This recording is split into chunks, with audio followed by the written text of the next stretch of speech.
तब नमस्कार भाई लोग, का हाल बा। आज हमने क्या ही बनी जा, हमारे भाई भी साथ में बढ़न। हम लोग सिर्फ इसलिए आए हैं कि पवन सिंह का जो भी विवाद चल रहा है, जो भी उनके वाइफ के साथ विवाद चल रहा है, उसमें जो बीच में लेके मजा ले रहे हैं, जो भी है ये करना चाहिए। बिल्कुल नहीं, गलत बात है।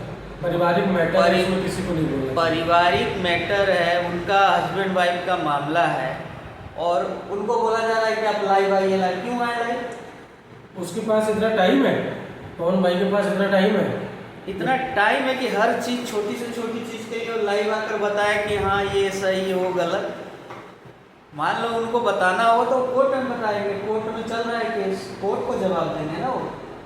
बाहर वाले ही कोर्ट वाले बन जा रहे हैं भाई। सब तुम लोग जज बन के बैठे पड़े हो कि ये बताओ, ऐसे बताओ, ताकि तुम लोगों को कंटेंट मिल जाए। कंटेंट मिल जाए कि हाँ 40-50 को व्यू आ जाए, पैसा आ जाए, बस इसीलिए तुम लोग ये काम कर रहे हो।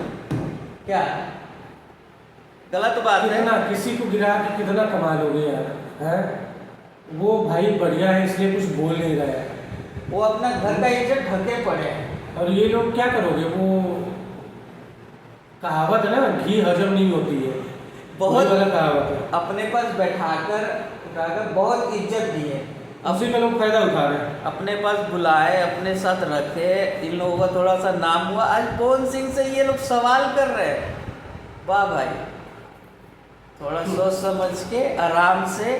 पवन सिंह इतने समझदार हैं कि वो अपना मैटर को समझ सकते वो इन लोगों को भाव ही नहीं देता है। दिक्कत ये है, आंडू पांडू लोगों को भाव ही नहीं देता है। अब पता ही क्या होगा, अगर ये लोग आ जाएगा नहीं पेट में तो पवन सिंह मारेंगे ताड़ से निकल। वो बाजू में खड़ा ही नहीं होने देगा यार। वो कहाँ, ये लोग कहाँ छपरी। बस ये बात करे भाई लोग, अपन अपन राय कमेंट में बताएं। धन्यवाद।